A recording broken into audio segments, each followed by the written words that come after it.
first time ever. Hear you loud and clearly. And it was going place. That stuff's great. But the game is not a roguelike. Boomer shooter. Bang. Hello, this is John St. John, and you're listening to KEEP in the Keep, bringing you all the hits from the finest in the world of gaming and entertainment. Now sit back and relax as the drowned god Cthalhamas lulls your mind with the tastiest talk in town. Welcome to another chapter of In the Keep podcast. I'm your very own prophet of the drowned god, the Motherload. The Keep is a collective of gaming enthusiasts compelled by the drowned god Cthalhamas to frag and jib one another into oblivion for all eternity.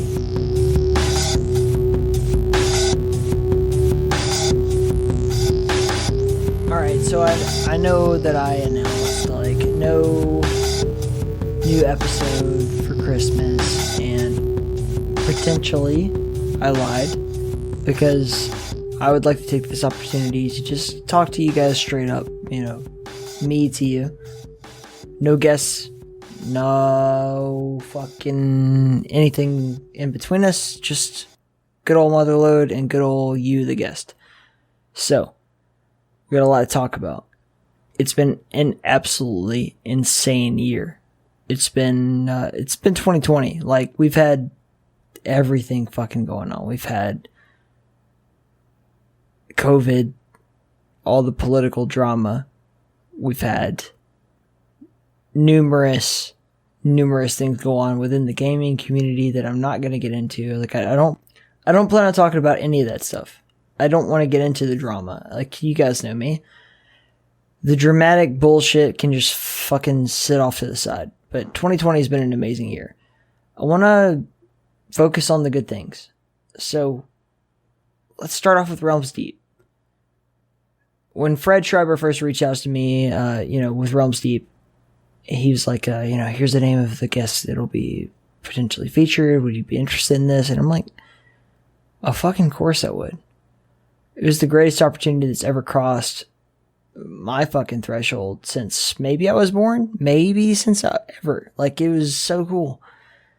I still to this day, and I'm not going to say regret, but I wish I'd been awake for the John Romero interview. It just kind of happened so quickly, but if I could have picked anyone to, interview John Romero in my stead for this podcast, Jahar would be the obvious choice. And I hope that you guys all respected that, took that into consideration as you listen to it, because Jahar is truly my hero, man. Like, I really love him.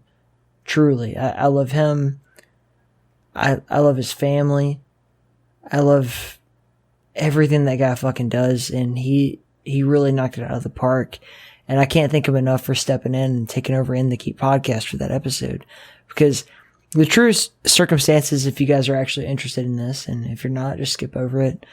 But like, I work shift work. I have a crazy ass fucking real life job, and I stayed up all fucking day talking to Fred about, like, when are we going to do this John Romero interview? Like, can we knock this out in time? And I stayed up till about noon. I had worked from 8 p.m. to 8 a.m., probably Pacific Standard Time. And I had to go to sleep. I just told him, like, hey, I don't expect we'll hear from John today. So, like, I'll just go to sleep. And then, within an hour of me being asleep, apparently, I got a million phone calls from people from In the Keep, Uncle Had, Fred, Alex, you name them. And yeah, I was not waking up. But it was, in fact, John Romero saying, like, I'll do it if we can do it right now. And so I missed that opportunity. And to anyone who thinks that I, like, lost sleep over that, honestly, I did not. Because, as I said, if I could pick any two people to interview John Romero in place of me, and regardless of in place of me, right? Like, if I wanted to hear any two people interview John Romero, it would be Jahar and Fred fucking Schreiber. these are my heroes. Like, I literally, like, idolize these two people. They're titans of industry. They're amazing at their craft. They're just the ultimate liaisons of everything that is boomer shooter, that is OG FPS to me. So I recommend, if you haven't already gone back and listened to that, you know, if you're just joining us here, go back, listen to the Realms Deep interview with John Romero. It's fantastic. It really illuminates a lot about his whole psyche and everything. I'm thankful that I got the chance to talk to fucking, like, Cliff fucking Blazinski. I know that's, like, probably one of the more controversial people that we've had on the show in the past year. And that's, yeah, taking into account Sergeant Mark IV, so you guys can fuck off on that record. But Cliffy motherfucking B was, like, the coolest, like, so cool, so fucking honest. The comments that we got during the show were, you know, borderline, like, hey, if you're one of those people pushing back, and I know that most of you listening to it right now are not, like, truly, probably 99% of the people who are actually listening to this right now are totally cool.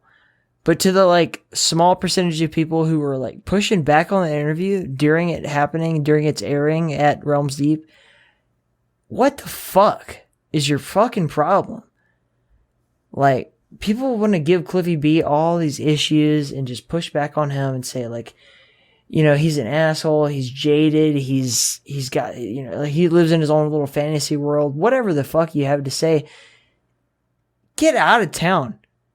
Cliffy B is one of the nicest, purest, most honest, generous people I have ever come into contact with. And if you don't know him, if you don't really, like, actually take a chance to get to know him, I understand. I do understand how you could come to the decision that he's, like, this, you know, person on the internet that you don't have to actually care about. But, like, truthfully, he actually lived through the building, the molding of what is the modern games industry. And when he says something, you should fucking shut your fucking mouth and just listen to what he has to say, right? Like, I'm not saying that to you. I'm saying that, like, for me. Like, guys, I had my predispositions too, right? I was ready to talk to fucking Cliff Blazinski. I had some shit on my mind. I had some, like, edgy kind of, you know, pushback kind of shit on my mind. Like, yeah, hey, fuck you, Cliff B. You, like, you know, maybe you're a little rich, maybe you're a little jaded, maybe you're a little fucking stupid. You don't know what the fuck you're talking about anymore. Maybe you don't belong here anymore. And I was proven wrong, and I'm willing to admit to that. And I hope that, you know, that interview really shed some light on that. We had the same kind of situation with Fatality. Fatality was obviously a legend in the world of esports. And I just really dreaded doing that interview. I'm not going to lie to you. Like, this is 100% honest, straight up Ty Brandon, not just the Motherload, but, like, I'm Ty Brandon speaking right now. Like, I was scared to do that interview because I hold myself to a pretty high standard when it comes to bringing you guys what I think you want to hear, right? And I try to always talk to people that I think I'll see eye to eye with this guy. I can really, like, get along with them. I can make them, you know, give a little bit of insight into what they do and why they are the way they are. And I did not have any confidence in myself that I could do that with Fatality. You know, he's not just this person, like, in my mind, like, you know, from, like, look at little teenager, 13, 14, 15-year-old Ty Brandon looking up to Fatality on MTV and all that bullshit. Like, I didn't think that this was really gonna be, like, someone I could relate to. I didn't see myself putting myself on a truly even playing field with someone like Jonathan Wendell. And the benefit that I had was from people like Jared, from, you know, go check out his website, mindbodygames.com. And my best friend in the fucking world, Violent Heart, Mega Blazer, Russell, I know you're out there and I hope you listen to this, but people who really knew Jonathan Wendell in his prime, they really sat down and gave me like the insight that I needed to like make that interview happen. And when I did talk to Fatality, I felt like I got a little deeper than what I could have expected. You know, anything that I could have expected. I got him to like really open up about his childhood, his you know, actual thought process, his way of being. And for that, I'm very proud. You know, I go listen to other interviews with him. You know, I've listened to Thorin's interviews. I've listened to, obviously, MTV, blah, blah, blah. You know, like, go to right down the list. I'm not tooting my horn. I'm not telling you that I think I'm better than anyone else, because I don't think I am. But I am personally very proud of the interview that we got out of Jonathan Wendell. And I thought it was so human, so real. And I judge myself. I don't judge anyone for doubting what could have happened or for even judging it post. I just, for me, personal goal, year 2020, I got to talk to someone that I considered a true legend, someone that I really respect and admire. And I personally feel really great about the fact that I talked to them on a peer-to-peer level. And Fatality was an amazing guest, and I can't thank him enough for being on the show. Brings me back to definitely our most controversial guest of the year. I controversially look at some YouTube followers and comments and stuff like that. I don't dwell on YouTube comments. I don't look at them often. I don't spend my fucking day like mulling over what someone thought about a certain video or anything like that. But I was aware, right? Like that when Sergeant Mark fucking 4 was going to be on the show, we're going to get some fucking comments, right? So I looked at them. I'm not going to talk about any particular comment specifically. It doesn't matter, right? Like if you had a negative comment, it's on you. If you had a positive comment, again, that's on you. I'm just going to give you my honest opinion. Sergeant Mark 4 grew up in the early 2000s, you know, like he was a teenager, preteen, and this is a time when the internet was, oh, fuck. The internet was, right? Like, you guys remember. Most of you remember.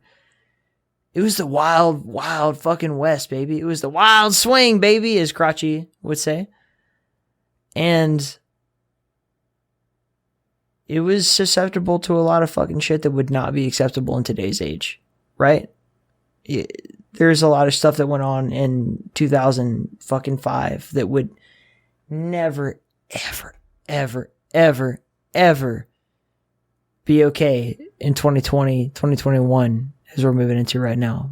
Most of you probably listening to this will be in 2021. And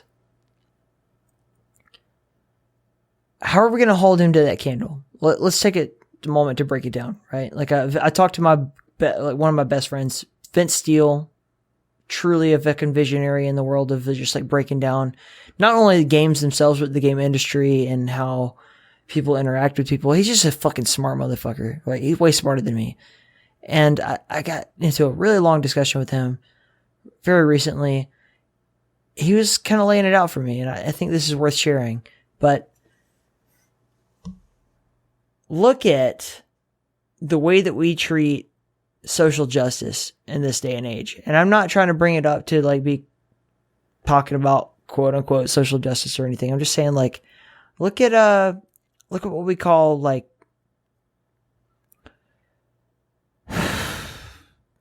look at what we call reliability, what we call responsibility, what we call consent. Okay? Just bear with me. If you disagree with me, obviously just fucking like shit on it in the comments or whatever you want. But like, hear me out, please. You're a fan, right? You're listening to the show on Christmas, so like, obviously you're a fan. Look at what we call consent. We accept the human brain isn't fully developed until, 25, 26, which is the age I am right now, just to be fully transparent about that. Like, I don't think that I'm fucking super smart, super fucking developed or anything. I'm just telling you how I reason right now in this present period of time as this podcast is being recorded. And then let's take that into consideration as we judge Sergeant Mark. If a 25-year-old person, right, an 18-year-old person even, right, let's go a little deeper, 17, 16-year-old person, isn't allowed to have sexual relationships with an adult on the grounds that person is lacking in a capacity to make reasonable judgments, as we deem as adults, right? We voted on this. We made this a law. Then we find ourselves in this situation where it's like,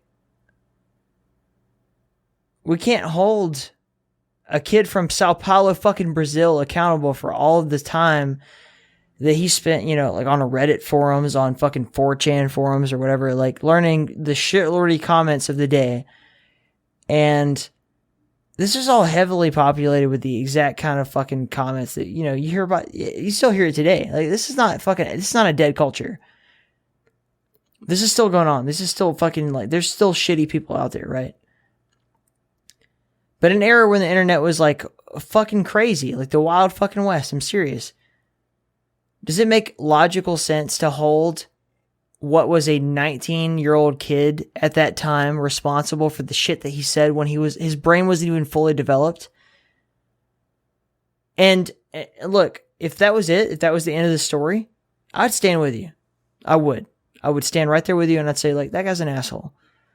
But I've gotten a chance personally to know Sergeant Mark IV. I've talked to him multiple times. I've done business with him. I've pulled him into Realms Deep. I've had, conversations in the podcast, conversations off the air. I've had him on, our stream to show off his fucking mods and shit. Like, he could not be fucking more an example of someone who has seen the error of his ways and grown the fuck up. It's been 10 goddamn years. Let it fucking go. Let it fucking go. Seriously. I'm not preaching to you. Like, I'm not trying to tell you how to fucking live your life, man. Like, if you're listening to this and you're like, hey, fuck you, Motherload, I respect your point of view. I do. I really do. But respect Sergeant Mark IV. Give him some fucking... You don't even have to like his mods, right? I talked to Bridgeburner about this a lot on his stream. By the way, if you haven't checked it out, Bridgeburner on Twitch, one of the greatest Doom mappers there is in the world. Just an amazing guy. But I do get into this conversation a lot with people who are like very prominent in the Doom mapping scene and Doom modding scene and everything. Of, what do you think of Brutal Doom? People don't all like Brutal Doom. That's fucking okay. I'm not asking you to like Brutal Doom. Separate the art from the artist. If you like Brutal Doom, fuck yeah, more power to you. You probably like it despite the shit that you've heard about it, right? If you hate it, cool. I understand why you hate it. It's got a lot of technical issues. It's not perfect, but it did change the paradigm. You can't deny that. You really can't be a part of the Doom community and deny that Brutal Doom changed the fucking game in terms of what could and could not be done commercially on a large scale to a large audience of people in the GZ Doom engine. And with that, I would say all that shit doesn't matter. All that shit doesn't matter. If you like it, you like it. If you don't, you don't. But Sergeant Mark IV is someone that at least deserves your forgiveness, your understanding, Jesus Christ, people. Like, he has gone through so much, and the very least you give him is like a fucking attaboy, right? Like, hey, you overcame everything in your way, and you still won Cac Awards. You still fucking put your name on the map. We're talking about him, right? We're talking about him. All these years later, we're still talking about this guy. He revolutionized Doom. And he's not such a bad guy. So, like, I hate to keep harping on that, but it really fucking grinds my gears when I hear people just, like, read some shit that they fucking read on a forum that's 10 years old or whatever. Then just sit here and fucking shit on a guy who's, like, truly, honestly nice. Really nice. Really, really, really fucking cool. Willing to help. You know, you don't get that from everybody, right? Some of the quote-unquote vogest fucking motherfuckers in all of the fucking community that we live in right here are actually not that willing to just, like, be involved in community projects and help out and be nice and fucking honest and just tell you how they feel. Sergeant Mark IV is one of those people who really is fucking super cool. So fucking, like, I hate to be fucking super, like, brutal and honest with you guys, but I'm gonna be right now. If you have a problem with Sergeant Mark IV, unless there's some shit that I just really don't know about yet, like there's some like unfucking solved mysteries that have yet to be judged, I'm asking you formally to just like fucking let it go and let the guy live his life. Judge him based on who he is now and not based on who he was 10, 15 years ago. Suck it. Kiss my ass. Motherload speaking. I love you, but it's time to let that shit go. Done with that rant. Okay, moving on. What else has happened in 2020? DreadX Collection. I started off the year talking to Ted Hitchkey. DreadXP was just another horror site, right? Like another, whatever. We've all seen that shit around. We know Bloody Disgusting. We know this stuff. What was DreadXP going to become? I'm not telling you that I saw what they would become. I did not. I just saw something really cool. I saw a guy with a really cool podcast and a really cool affinity for games. And I reached out to Ted on Twitter, and lo and behold, this motherfucker was a genius. DreadX1, he pulled in the best of the best, like easily the best of the best. Like we had people from all over the horror community, including David Szymanski, Torpal Duke, just the cream of the crop in terms of horror gaming. And not just that, but like a good crossover with boomer shooters, right? Turn out some of the best goddamn content that's come out in horror gaming in I don't know how long. Like, what was the last like real paradigm shift in horror gaming, right? It was PT. Before that, maybe Amnesia, right? And DreadX has just fucking mowed the lawn up and down with this fucking genre, man. Holy shit. DreadX Collection 1.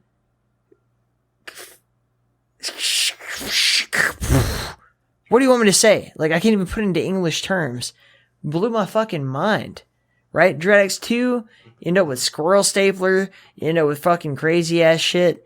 Like, To the End of the Days by Scythe Dev Team, you get the Toy Shop by Malik, you get fucking Undiscovered by Torpal Duke, yada yada yada. John Szymanski even pops in with Charlotte's Exile, which is an excellent fucking horror game.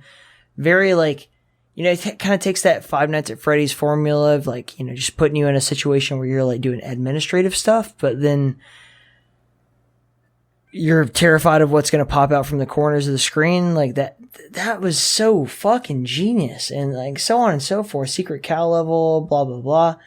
I think DreadX 2 was probably the overall best, but then you end up with DreadX 3, right? With this amazing home map, right? You get Torpal Duke with Chips fucking tips. If you take nothing else from DreadX 3, Chips tips, fucking Blue's Clues on acid. Talk about fucking horror gaming, right? Like, and I've played a lot of the stuff out of this. Like, you get Mind Over Matter, you get Eden, you get Reactor. That's Reactor is by Dorigo Games, who previously had turned out Sis Crusher, which was one of my like top picks for like, this is a retro boomer shooter that needs to be expanded upon. All right, it was actually, I think I first picked it up in the Racial Justice bundle earlier this year.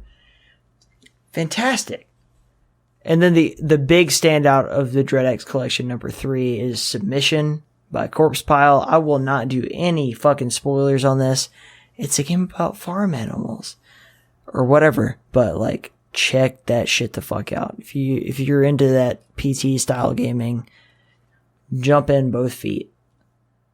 Also, shout out to Bubbo. I did like Bubbo. Adventure of Gerald's Island, or Gerald's Island, however you want to say it. Like that was so cool. DreadX Collection 3 knocked it out of the fucking park. But we got a bunch of other shit that's gone on this year. Like, look at DreadX, look at 3D Realms, look at New Blood, all that stuff. Like, let's get into 3D Realms actually for a second. 3D Realms has been working heavily on Wrath. Ghost Runner's demo actually popped out, and we finally got an actual playable game, full-length fucking game for Ghost Runner. If you like Hotline Miami, if you like that like insta-death kind of gameplay, Ghost Runner knocked it out of the park. Cyberpunk, but like without all the extra bullshit that makes it so super complicated that you end up with a bunch of bugs on release. Cough, cough, no judgment. So good. So fucking good. And recently we've actually got the Graven demo. It was only out for like a week for players to play. I had a little bit of a spat there with me and Chris Holden got a little too much to drink maybe on stream, right? Like, and then I ended up sending some messages to Fred. I was like, hey, what about this production, bro? But like, let's not dwell on that, man. Graven's awesome. Graven's fucking awesome. And the people at 3D Realms are working hand to fucking mouth, kicking ass, taking names every day, turning out what is the coolest fucking project in the history of anything to do with fucking retro shooter video games. You name it. It's got all the fucking boxes. It's like RPG-esque gameplay, but it's also got like these amazing levels that are created by my fucking friends, Dump Truck, JCR, Chris Holden. Get out of town. This game is fantastic. They're actually come up with a way, if you haven't heard the podcast where I've already ranted about this, they've come up with a way to port Trench Broom maps over to Unreal 4. So you get this really beautiful, like environmental stuff that you can only get with, beautiful Unreal 4. Unreal 5 even moving to the future maybe. I'm not sure what their plans are with that, but you get the gameplay that comes from 20 fucking years worth of goddamn slaving it away at Quake.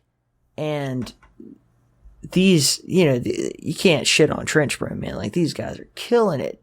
Dump Truck DS has been mowing down his fucking, mortal enemies all fucking, not just this year, but like for the past many, many years on YouTube, giving tutorials, teaching people how to get involved in this community. You end up with awesome projects. And I'm not going to like tie a line between the two as if they're absolutely connected, but I'm sure there's some connection at least. But the finished map jams, like some of the most impressive Quake mapping, period, all deeply entrenched in, at least my knowledge of them, entrenched in Dump Truck's community, the Quake mapping community. And we owe a lot. We as fans of boomer shooters, we as fans of classic mapping style, even if you don't actually play the map packs themselves, right? The level design that you're going to see over the next few years of, boomer shooter communities and everything, games that come out of this are going to owe a large homage specifically to Dump Truck. And I hope you guys don't take that lightly, because I personally don't. I think Dump Truck is the shit. And that kind of leads us to talk about not just the Quake mapping community, but let's really take a deep dive into the Doom mapping community, right? So did you guys see the Cac Awards this year? Let me take a minute. I'm actually going to pull the Cac Awards up. Cac Awards. It's going to take me a little longer than I thought. I should have prepared for this. So, Cac Awards 2020, right? First of all, I want to point out my friend Major Arlene, one of the coolest motherfucking people in the entire community, not just the Doom community, but just in general, like one of the coolest motherfuckers around. Love you, babe. You are awesome. But 2020 Cac Awards, SB award goes to Quasar, right? James Quasar Haley, who is on this podcast this year. I'm not saying that to toot my own horn. I'm just saying, like, hey, he does deserve that recognition. It was actually a shorter episode. I didn't know as much about James Haley as I wish I had going into that interview, and I'm sure we'll have him on again, but he's done so much, not just for the Doom community, but like working over at Nightdive Studios and everything. Like, just a true, if anybody deserves a fucking Lifetime Achievement Award for the boomer shooter community, period, fucking Quasar does. But then we get into the maps that actually, like, or I shouldn't say maps, I should say mods and, you know, map packs that really redefine Doom. You get Antaresion, Reliquary, Abandon, Rowdy Rudy 2. That's Doom Kid. Fuck yeah, Doom Kid. Arlumine, Run Late 2, and then this is the one that I really want to draw a lot of attention to. Actually, I'm going to read the rest off. Mudabar, Three's a Crowd, Syringe, and the Faithless Trilogy by our good friend Jimmy, who's also been on the show this past year. James Paddock, that MIDI guy. But let's point our finger at the most important one, for me at least, to point out. Bastion of Chaos. Bastion of fucking Chaos. Bridgeburner has done so much on a personal level for the Doom community. Not just in the past year, but, you know, over the time that he's been around, but like really in the past year. Bastion of Chaos has taken Doom from this thing. It's like, yeah, like even I, like the Doom fanatic, right? Like Mr. Motherload, Mr. like the guy who wants to talk about Doom on a Quake podcast, right? Bridgeburner's Bastion of Chaos took Slaughter style mapping and made it not just this exclusive thing that only like the elite of the elite can enjoy, but like made it something that even lowly little Motherload could jump in and enjoy, right? And I'm not saying it was easy. There's nothing easy about Slaughter style maps. You could play it on the easiest difficulty, and I guarantee you it's like ultra violent compared to any fucking Doom IWAD bullshit you've ever played. But the decoration, the atmosphere, the careful detail of making each, difficulty level something that you could, anyone could kind of get into, storytelling, and what it means. And what it means is not just Bastion of Chaos, right? This is one really cool fucking badass map. Bastion of Chaos is the inaugural marker into what will be an amazing career for people like Bridgeburner. And I say people like Bridgeburner because I don't just mean Bridgeburner. I mean like people like Mr. Cat, people like Major Arlene, people like Blue Pineapple. Age of Hell, which is what will ultimately become over the next, while of Bridgeburner's career, is almost certainly going to redefine what we think can be done in the Doom engine. And a big part of my ranting and raving over the past year has been the fact that GZ Doom, look at Head On, first of all. Hedon, Head On by Zan. Look at Shrine 2 by Scumhead and Mango. Look at Lycanthorn. Commercially released games built within the GZ Doom engine. This is no longer an engine that we have to fear being, nobody's going to have to pay royalties to its software for, right? If you are diligent enough to just go ahead and clean that bitch up, you can make a really, really clean game in that engine. And there's so many people already working on that engine. I see no reason, and I don't think anyone else does. I hope you don't. But to take that engine and run amok with it, make your money with it. I mean it, make your money. You know, go out there, publish a fucking game. Do what Zan did. Do what Sergeant Mark's about to do with Brutal fucking Fate, which looks amazing, by the way. And the sky's the limit. And I hope you're all taking note of this, because this is going to change the paradigm of the indie gaming community if people actually take advantage of it. All you folks out there who are currently just, you know, making WADs because it's fun or whatever, like, you know, if that's really your passion, do it. Relax, chill, make your fucking WADs. Like, win the Cac Awards. I don't give a fuck. People like Bridgeburner are going to make large amounts of money as independent game developers working on amazing projects like Age of Hell. And I hope to see more people join suit. I really want to see a community of people from the Doom community rise up and finally make a career out of the skill set that they've been building for themselves over the past, you know, like 10, 15, 20 years, 25 years, whatever it happens to be. And then just go fucking, you know, further in depth into that. Like the Dude Award, which is like the soundtrack award, also went to Bastion of Chaos. That was amazing. Creator of the Year went to Bridgeburner. To elaborate further on the Dude Award, that was actually pretty cool to see. It was like a really cool heavy metal soundtrack that you got for Bastion of Chaos, but that goes to Primeval. Primeval, just fantastic musician. There's so many things going on basically for fucking free in the Doom community, and I just really, really, really want to see you guys step up and make some money out of it. I'm not like saying money's the most important thing. Don't get me wrong. Don't think I'm some kind of greedy fucking asshole. Like, I'm really not. I just mean that, like, you put years and years of your life into this thing, you should definitely be making a little bit of fucking cash out of it, right? You should be able to make a living off your skill set. That's all I'm getting at.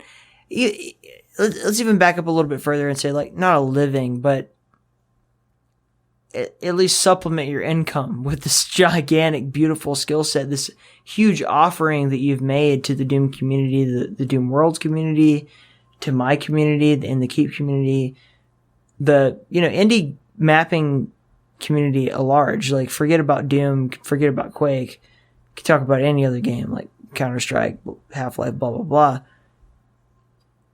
The contributions you've made to this community, no matter how small or large, if you're part of it,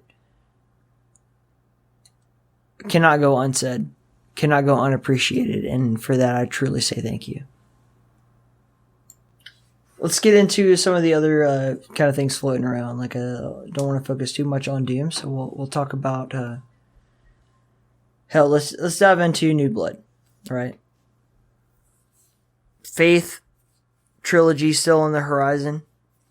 Vince Steele did some really excellent videos on Faith Part 1 and 2. I highly recommend you check them out. Vince Steele, Vince space Steel on YouTube. His Faith videos really break the game down in a way that I could never have imagined. I gotta give a huge shout out to Vince Steele for just in general being like, I didn't become friends with him just because, like, hey, we've met on a forum somewhere. Became friends with him because I was genuinely a fan. Like, Donkey of In the Keep said, like, you guys got to check this guy out. He's amazing. And I watched his videos, and there's no human being out there. And I'm not trying to, like, shit on anybody who's, like, already established. Like, look, Civvy, you're great. Right? G-Man, you're great. Icarus Lives, you're great. Vince Steele has a talent that is unparalleled in terms of breaking down what a game really fucking means. You know, what's the real parts that make up this game? What makes it great? So fucking go give him a follow, seriously. Like, I know for a fact, just on a personal level, he's literally busting his fucking ass. Like, he's working his day job. If you can afford to, get on his Patreon, or just, just fucking follow his YouTube video and watch all his videos, get him that ad revenue, whatever the fucking case it is. This is a guy who deserves your fucking time. Because if you want to understand what makes a great video game great, there's no better person to explain it to you than Vince Steele. I digress. But over the past year, New Blood Interactive has, not only expanded upon everything that they've already done, right? Like, we got Dusk, we've got we finally got a release over 2020 for fucking Unfortunate Space Spin. Like, I never saw that coming. And it's truly great. If you like Among Us, you're gonna love Unfortunate Space Spin, especially if you're an FPS fanatic. Still waiting on Faith, but I have faith that it will come out. Gloomwood's fucking demo. Stephen Waite in the Gloomwood demo is only a small part of what makes it truly special. We've seen the evolution of, the boomer shooter, Vogue genre, all that kind of shit, turn into a revival of not only the Doom style, Quake style, whatever the fuck game you want to call it. We're starting to really get a glimpse into MSIM. The Deus Exes of the world, the fucking Thieves of the world. And Gloomwood, taking heavily from Thief, we'll give them that. But look, I'm going to be honest with you. I've gone back. I've played Thief. I've played Deus Ex. In 2020. Both of them. If you're under the age of 20, 23, actually, at my age, I'm going to be honest, I'll just say it straight up, me. Go back, play Thief. It fucking blows dick. Like, it was great at the time. It was a fantastic fucking game at the time. Does not fucking hold up now. Just doesn't. From a mechanical standpoint, from a graphical standpoint, it just ain't getting the job done. I'm going to be honest with you. It was a weird fucking time for FPS games in general. Like, there was a lot of confusion, a lot of change, and a lot of innovation going on, which is to be respected, saluted 100%. But Gloomwood takes everything good about that genre, brings it into the modern era. David Szymanski's done a lot of cleanup. Dylan has done an excellent job of putting the vision into place. Gloomwood is a fucking project to keep your eyes on. And then we have the heavy hitter, right? In this corner, weighing in at 375 pounds. Ultra Kill. I have to be totally honest. I picked up Ultra Kill on the recommendation of Smango from QuakeFans.net. One of my best pals, an apostle of the keep. He said, like, hey, you gotta check this out. I was like, cool, I'll check it out. If you say it's good, it's good. I did. It was on itch.io or IndieDB or some shit like that. I picked it up. Okay, cool. Like PSX style game. Alright. I'm digging it. It's pretty cool. Why not hit this guy up? I was kind of in a lull week. Like, I didn't really know who I was going to talk to. I was like, I'll hit this guy up. Why not? And then I got to know one of the coolest fucking game developers out there, right? Hakita.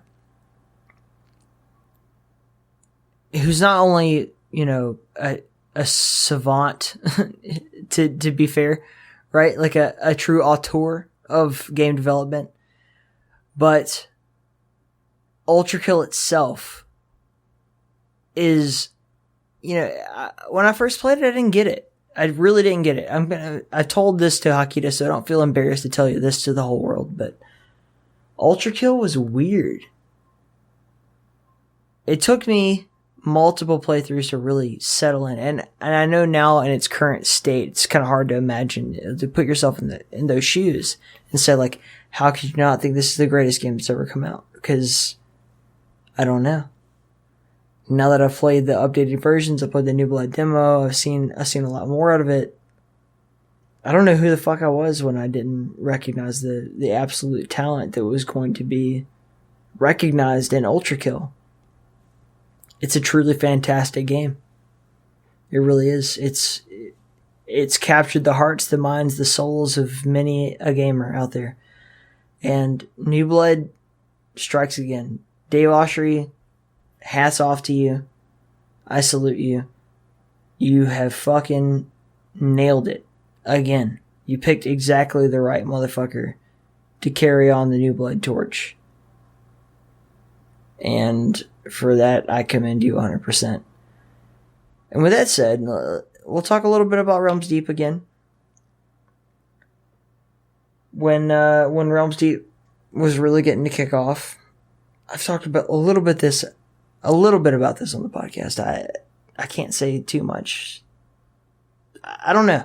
I can't remember every little fucking word I've said over the past year, but Fred and Alex, were getting ready to launch what would become Realms Deep. And I'm here, I'm hanging out, like I'm a go-getter, right? Like I'm like, hey, what can I do? And Fred's apparently told to Alex, like, find some indie developers that, really resonate with what we're doing here, right? Really, like, embody the spirit of, like, this genre. And y'all listening who are fans of good old Motherload, represent right now. Please do. Who was more qualified to pick out all the best indies in the boomer shooter scene? That's a rhetorical question. I don't want an answer to it, but like, who do you think? And so I had this opportunity, and I reach out to my boys everywhere, and my gals, but Effigy, right? Paradox Vector, Star Explorers, Hellbound, Hell Screen. And there's too many fucking hells in boomer shooters, but you get what I'm saying. Like Dread XP, Running with Scissors. I'm reaching out to everybody. That is actually how I met Mike J, which I will I'll talk about that a little bit more as we go on, but I'm going to leave that on the side burner for now. But we're getting into Realms Deep, and it's so obvious to me at that point. Like, this is the best part of 2020 for me. Like, I'm going to remember this for the rest of my life, but to pull all of those indie devs into one fucking centralized place and get them promoted by a major company, 3D Realms, obviously, to get them the recognition they truly, truly deserves. Sergeant Mark IV, Limitless Hunger, my boy fucking Void Inc., Doombringer, we could go on and on and on. That's Chris's project. I really, I wish there had been more. I think Core Decay from Ivor Hill, I pointed them towards the right direction. Viscera Fest, Osric's Viscera Fest, now officially being published by 1C fucking Entertainment. God fucking damn it. Realms Deep was a fucking huge success. Like, just all of these amazing developers that are getting the recognition that they fucking deserve. Blazing Bits fucking, like, Nightmare Reaper as a total fucking indie, still a total fucking indie. Refusing to take corporate money because there's so many people interested in this project, right? Itburn, Bruno, like, I don't know what your fucking problem is, bro. I don't know what it is, if you just hate money or if you love being indie, and I respect you either way, but like, what the fuck happened with Realms Deep? So many cool projects. Core Decay now being actually published by 3D Realms, straight up. And all of this segment to say that Fallen Aces, which is originally called Fallen Angels, this kind of like gangster-esque first person shooter with like crazy, like super pixely, like I shouldn't say pixely, but like 2D looking animations, like the little game that could, as far as I was concerned. Dave fucking Oshry steps up, and all of a sudden Fallen Aces is being published by 3D Realms. Miss Slaughter, who actually stepped in Realms Deep to do promo videos for New Blood, ends up being the fucking social media director or marketer or whatever. I don't know what her fucking title is, but like social media fucking connoisseur over at Running with Scissors. Kudos to fucking her, man. Like killing it. Streaming, making content, kicking ass, having some weird ass fucking hair with like half dreads and half not. No, not for me to judge. Miss Slaughter's kicking ass. She's out there fucking killing it. And all of this can really boil down to one thing, and that is Fred Schreiber's love for this community. And I can't express how much that meant to this podcast. Like I said it a little bit in the Jason Mojica interview, and I'll just redivulge it here just a little bit. But like, this is just a stupid little podcast, right? This is just a dumb little podcast that has to do with boomer shooters and, retro FPS, AFPS, whatever the fuck, whatever I feel like talking about that week, I guess. Horror games. There was no reason for this to be fucking sought after by any corporation, by any like actual entity of any kind. I never expected anything of this. I just did this because I love it. And shout out to Unkind and to Slip for putting me on this track, from State of Quake. But when Fred reached out to me and said, like, there's an opportunity out there waiting for you because of the work that you've done, dream come true. Not even dream come true, because I never dreamed that would happen. Right? And I'm so proud. I'm so proud of what we've done this year, man. 2020 has been a terrible year for the world. It has been a wonderful world for, in the keep, for online content creators, period. And I think it's worth pointing out. Proteus also made a huge fucking standing at Realms Deep. Finally released into early access. Well, easily, like, I've been shitting on Doom Eternal up and down as much as I possibly can without just being a total asshole about it. I don't hate Doom Eternal. I don't hate the people who made Doom Eternal. I just don't fucking like it, right?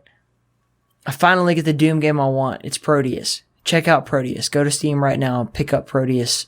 It's fucking fantastic.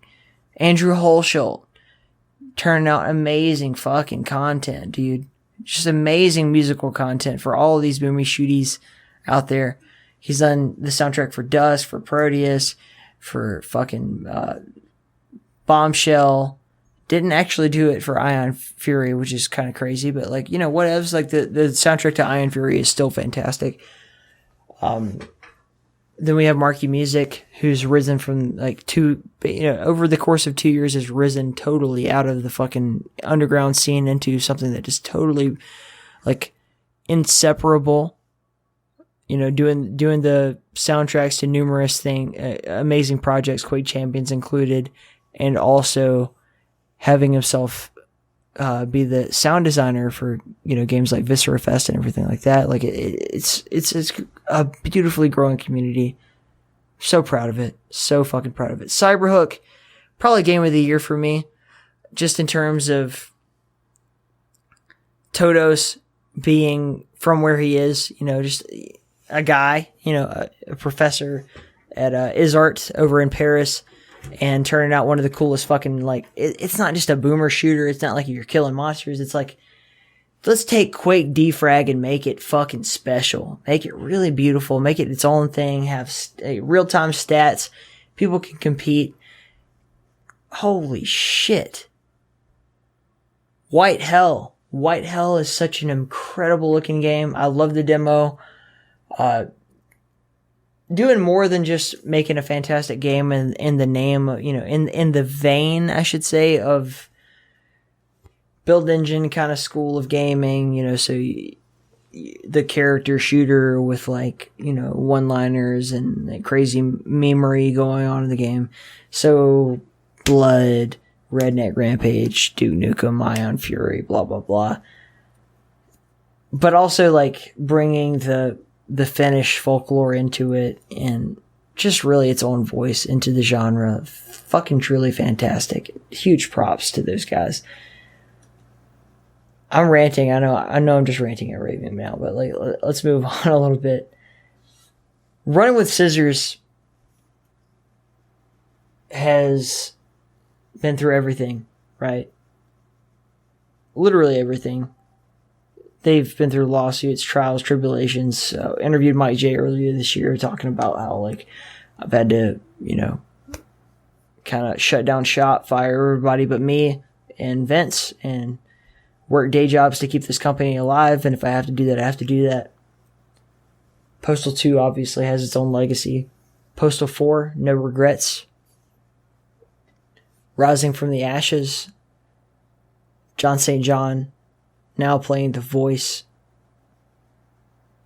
of the amazing Postal guy. Still trekking on with this open world fucking, indie open world is get out of fucking Dodge. That's stupid as fuck. But they somehow continue to pull it off. Very impressed with the first, Monday, Tuesday of Postal 4. Truly a fantastic endeavor. And I didn't even know when I reached out to them that postal brain damage is going to be a thing.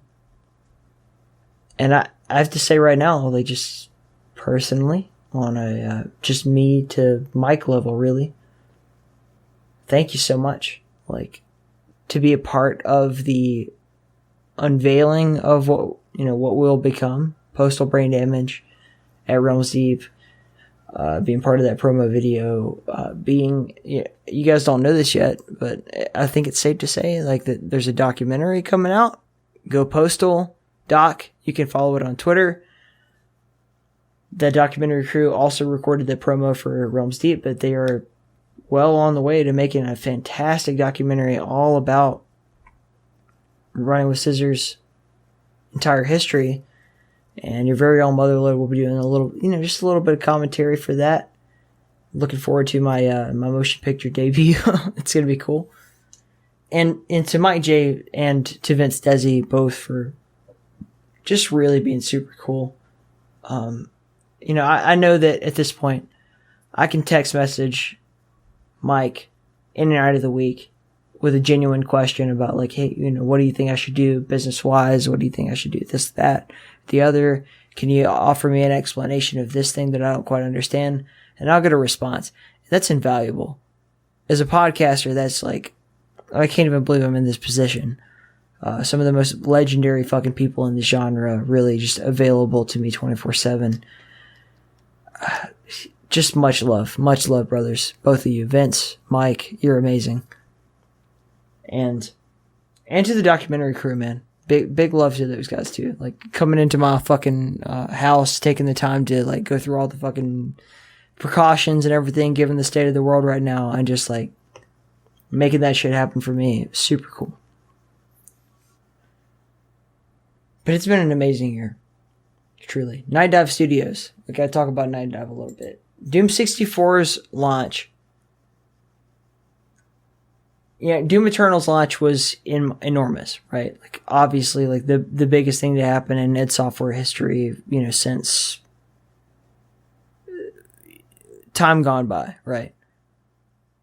Nightdive has been ceaselessly working on System Shock. I'm very faithful in what will become System Shock's remake. Stephen Kick was an amazing guest on the show. I've played the demo, the medical level demo. I do really believe in that project, but I just want to take the time today to talk about Doom 64 because it released as a kind of a remake as an incentive, like an early order incentive. You can buy it now either way, but for Doom Eternal. And as much as I was personally disappointed with Doom Eternal, Doom 64 easily made up for it, especially with the new episode. Like, very well fit into it, everything. I know Immorpher was super psyched about this. Like, there's no bigger fan in the world of Doom 64 than my good friend Immorpher, who's done so much amazing contribution to this podcast, being a guest multiple times, and also providing a lot of his own personal dark ambient music to the soundtracks of the podcast and everything. Can't think of him enough, but that's not even the point. Like, Nightdive has been just really killing it, like really showing up all the way and keeping the history of gaming alive. I think that's the big takeaway from them, is their absolute dedication to taking games that otherwise might be lost to the sands of time and ensuring their longevity into the future. Whether that be, Sin, which is still yet to really debut, Shadow Man, Blood, Fresh Supply, which was incredible, Strife, Forsaken, Turok, and Turok 2, and Doom 64, just ensuring that future generations will hold on to these relics of the past that are truly worth holding on to. Incredible. Big props to Nightdive Studios. So with all that said, I think I'm pretty much done here. I could talk about arena shooters, Master Arena. That's something to keep an eye on. Diabolical has really changed the paradigm here. Not quite sure. We've been doing a lot of stuff with, Zen Sports and shit like that in terms of esports for Diabolical. I don't know where that will go. I'd really like to get, Too Good on the show to pick his brain a little bit and see what his thoughts are. Obviously, Warfork has been the main focus this past year of In the Keep in terms of arena shooters, because I think that, first of all, I think Warsaw was, the ultimate, and Warfork has just taken that exact same, the classic style of the QVision engine and moved it over to Steam, and with a good attitude on part of Kane, community modability, everything's in place. It's only a matter of community support at this point and just further development. I have a lot of faith in it. That's something to keep an eye on for sure. If you're a fan of esports, if you're a fan of multiplayer, PvP, arena, FPS, keep a definite eye on Warfork over the next year. But I don't have too much else to say, man. I wish you all a fucking very, very Merry Christmas, if that's what you celebrate. Yule, if that's what you celebrate. Kwanzaa, Hanukkah is over. I'm gonna be honest with you. I don't know when Kwanzaa is fucking celebrated. I just know it's around this time of year. So happy Kwanzaa, happy Hanukkah, happy fucking everything. Happy New Year. Happy Cthalhamas. That's the best way to put it. Happy Festivus for the rest of us, for you Seinfeld fans out there. I love you all. I owe you all a tremendous amount. If you're actually listening to this, if you're spending your Christmas holiday listening to In the Keep podcast, then truly, I owe you a debt of just gratitude. And I hope that you find some meaning and worth and a home within this community that you may be lacking somewhere else. Whatever it happens to be. Genuinely, I want to say thank you. And I need to say thank you to some very important people here. People who have believed in me for a long time, or even just joined recently, but who I know truly have said, hey, Motherload, you have my support. So, to our Patreon supporters, Paul, dude, you've been here since day one. I fucking love you, bro. Ease 5000 for those of you who are not following along. Paul, you are immeasurably fucking so cool. Like, I enjoyed every moment we spent together at QuakeCon, in 2019, and just always being able to consult on you when it comes to leagues, when it comes to, esports of any kind. You've been invaluable, and I can't say thank you enough. To move that on to Moose.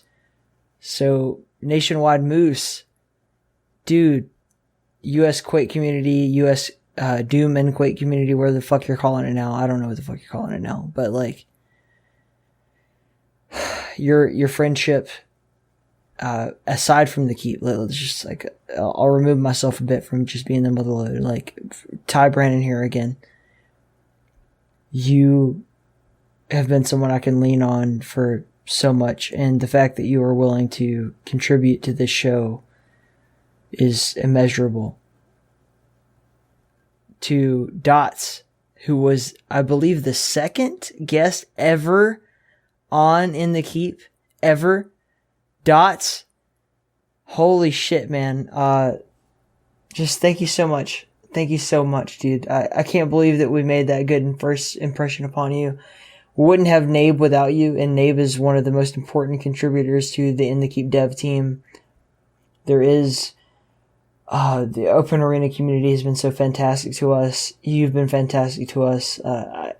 Every time I get a chance to talk to you, and I know it's not enough, but I don't want to start crying, but like, dude, you're fucking sick. Thank you so much. Zach, I don't want to DOS you here. I'm just going to leave it at like first names and handles only, but Human Bones, another very early guest on In the Keep, opened my eyes to the Doom community. Again, another person that I met at QuakeCon, put me in touch with Do, put me in touch with Devastation, put me in touch with so many people who the friend group that I have grown directly because of you, Zach, has been just beyond words. Beyond fucking words. The opportunities that I've gotten to take a part in as a result of being a part of the Doom community through the open door that you left me is...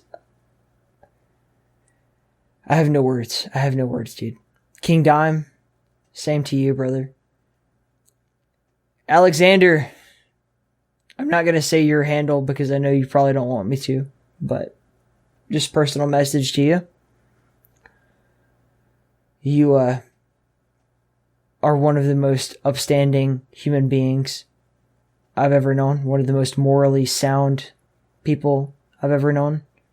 I can come to you at any time. Literally any time, whether I'm on day shift, night shift, whatever, and say like, yo, Alex, what do you think about this situation? I know you'll always have fucking sage advice for me. You hold, I don't want to give too much about you away, but like, you hold your community together so fucking, with the iron grip and the sainthood of a million fucking men. And for that, I truly love you and believe in you. Brad, fucking Carney, I have no problem saying who the fuck you are. Carnival, dude, you're a trooper. You've done so much for this community, for the Doom community, for the Quake community, for even if you don't want to say Quake community, like, your contributions to online multiplayer gaming have been phenomenal. Your contributions to the single player gaming community have been, no matter how people receive them, landmarks and brave and admirable to the greatest extent of the word. And I know that it's been a tough year for you, bro. It's been a tough year for everybody, but I know for you in particular, you've moved around, you've taken on new things. And the fact that despite all of that, you see fit to contribute to what I do here is chef's kiss. Like, beautiful. Thank you so much. Red Eyes Green Dragon, you son of a bitch, you little pussy bitch. I fucking hate you. No, I'm kidding. I love you so much. In the Keep would not be what it is without you. The past 2 years of Pigeon Classic would not have been anything without you. Truly. Your contributions have been immeasurable. I know I keep saying that word, immeasurable. I can't think of a better word to like talk about a Patreon supporter. Like, especially at this level, like a Patreon supporter, if we had like, thousands of dollars rolling in would be one thing, but a Patreon supporter when it's, a few $100s a month, whatever, that's true love. That's true. Like you see something in us and in me, I guess, I don't know, but every night when we hang out and voice chat and shit, like I look at you and I see someone that I admire. I see someone who's willing to step up and take the extra fucking few steps to contribute to a project. Not just, you're not only are you giving money that you earned at your fucking day job to this thing, but you're giving money that you can't possibly fucking part with. Like, I don't even know how you do it, bro. If you, assuming that you can afford this, thank you, but thank you more for being a friend, being a believer, being someone who contributes to our actual work. You're amazing. You're truly an amazing person. Anthony, Robert, Jack, unfortunately, I don't know you guys as well. I don't know you on a personal level. And that makes it even more difficult to say thank you.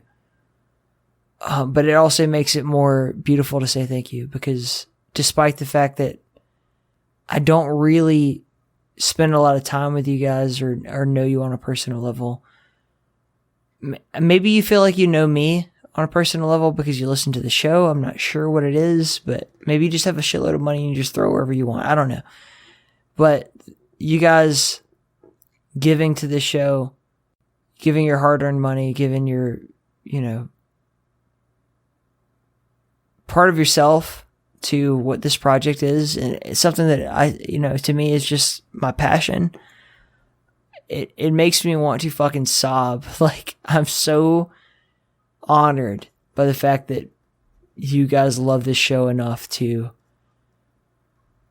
contribute to it in some way. Like, I don't know what it is. I don't know what you see in this, but I mean it when I say you are appreciated, you are honored, you are always going to be remembered and given love as far as this community goes. So thank you. Brandy, Bran Flakes, this is going to be a long portion. I potentially owe everything to you. Maybe not my own hard work. We can have a debate about that, later in voice chat or some shit, but Fred would never have been a guest on the show potentially without you. Like, without the contributions that you've made to this community through Duskworld, through administrating for the Discord, just being a liaison for us, going to conventions, talking to people like Fred, talking to people like Andrew Holschult, just the honest connection that I think we had over the course of our interactions with each other online and even at QuakeCon, getting to know you, getting to know your family. You've been so integral to what In the Keep has become and what I think it will become that I could never say thank you enough times. You're a beautiful human being. You really are. You are selfless. You're a soldier. And whatever you do in life, I know that what you do will be fantastic. You are seemingly incapable of doing anything that is not awesome as fuck. And I know you have differential opinions on that, but damn, what you've done so far at this early age in life, this early period in your, what you'll ultimately become, the chrysalis of what will ultimately become the butterfly for you really are. You're gonna accomplish great things. And I hope that In the Keep is the smallest part of what you ultimately accomplish in life. So, thank you so much. Fred, I'm gonna say your fucking name. Frederick goddamn motherfucking Schreiber. You gave me the mother of all opportunities when I could never have expected it and potentially didn't deserve it. You could have easily picked Dump Truck for that job. You could have picked a number of other people for that job. For Realms Deep. Frederick goddamn Schreiber, you son of a bitch, you picked me. And I know, I know I have made my mistakes even since we've been, friends and everything. I know I've overstepped some boundaries. I know I am a journalist to some extent, whatever definition you put on that word. I genuinely love you, brother. And I can't wait to come to Denmark and meet you and meet the whole 3D Realms crew and really get to know what it is that makes the games that I truly put value in and that bring value to my life and many other people's lives. You're a truly generous person, and that is the spirit of what we're talking about here. Like, Cthalhamas is the time of the year when we really give thanks to people, when we really take a step back and say, who am I? What am I doing here? You're one of those people that just so many people that surround you can even say, can point to you and say, this is a truly selfless, generous, caring, honest person. And you go out of your way to literally give careers to people who maybe without you couldn't, or maybe without you wouldn't do it so quickly. I think the cream rises to the top, but I think that you recognize cream when you see it, if you know what I'm saying.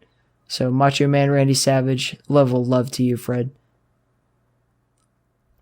Finally, well, not finally, because I'm going to say a few more names after this, but Lord Revan. Lord Revan, you've long since been a fan.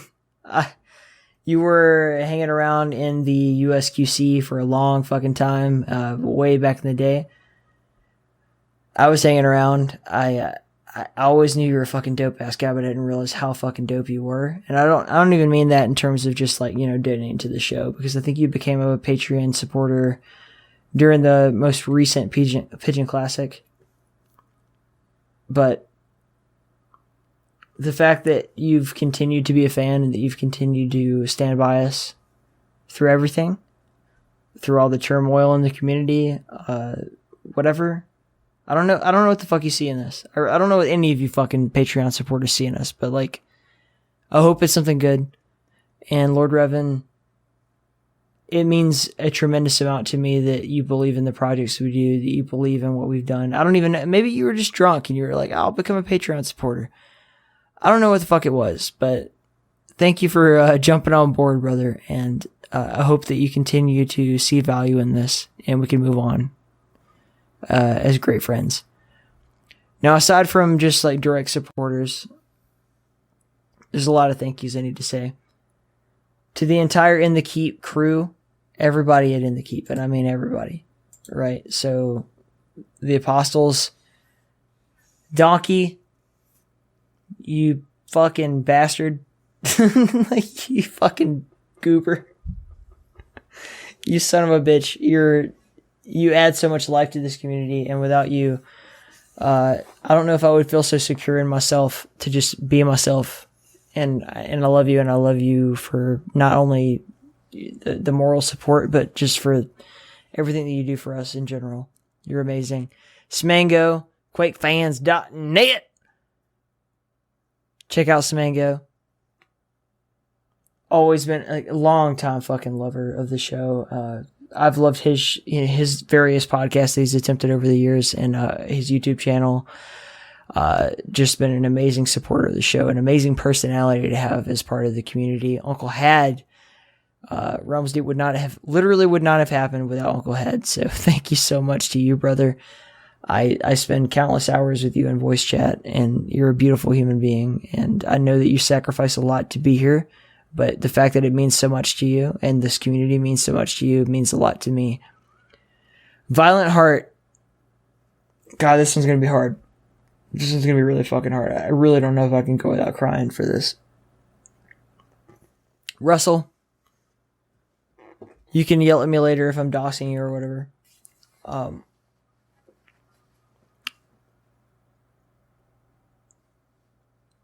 Who else can I call in the middle of the night to say, like, I have a fucking real problem going on and know that you'll be there for me?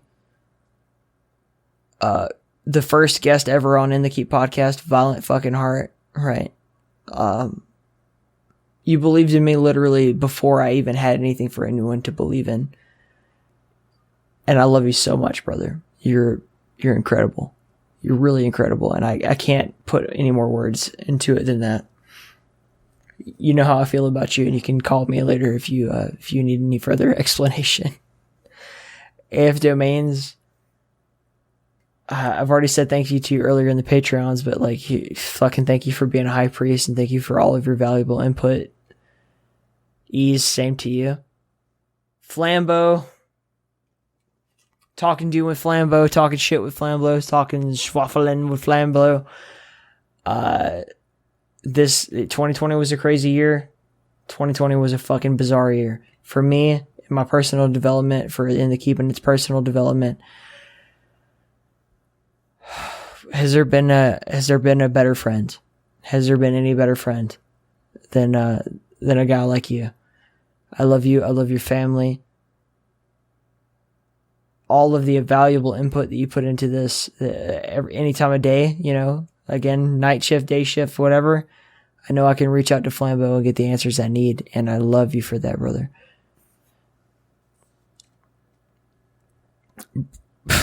Bran Flakes, we've already said thanks to you. Vince Steele, I shouted you out earlier during the podcast, but you know how I feel about you, brother. I'm not going to go into too much depth because I already said it too much during the podcast. In the Keep would literally not exist, would not happen, would not function without Gelmo-san. The most underrated member of the community, easily. Nobody goes through more sleepless nights than Gelmo-san for In the Keep, and that includes me. The esports, the just communication between people, the fucking tireless, hard fucking grunt work. Almost every bit of it is owed to Gelmo-san. If not for doing it, then at least for delegating it. And Gelmo, you're easily like a shoe-in. If the In the Keep ever makes any money, you're gonna make some fucking money, bro. I promise. Human Bones also shouted you out earlier. But like, again, thanks for being a high priest. Night Owl. Again, another one of those members that's been around since before the dawn of time, since before In the Keep mattered to anyone. A straight up fucking OG motherfucking Quake Champions player.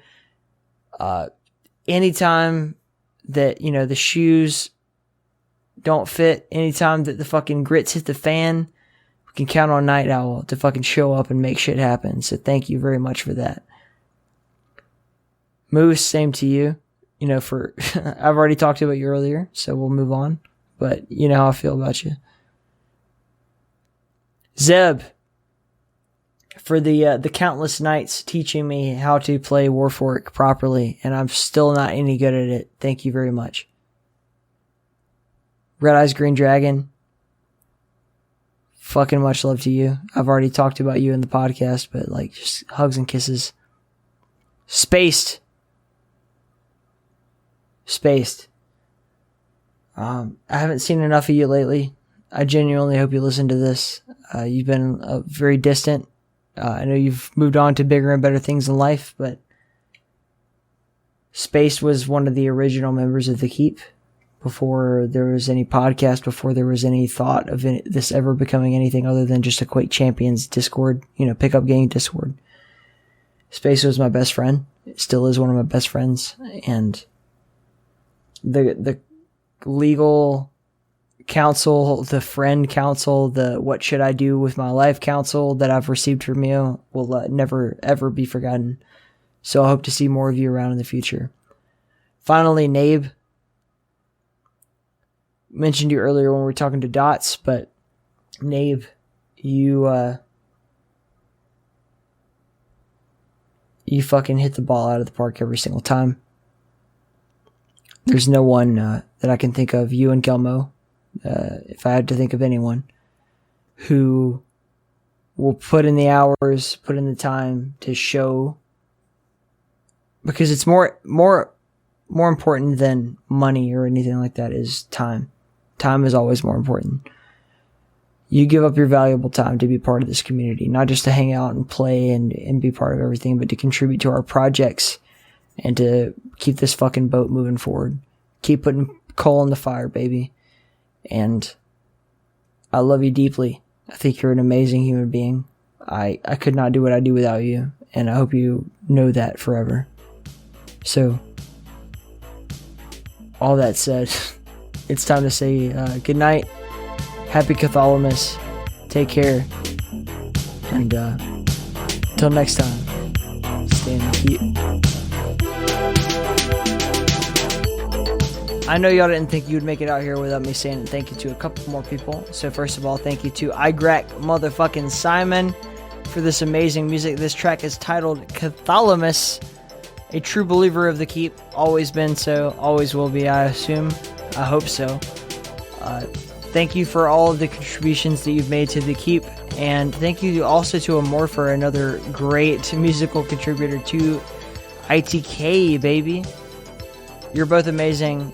You are not undervalued in any way. The Drown God loves you, and so do I. Happy fucking Cthalhamas to all.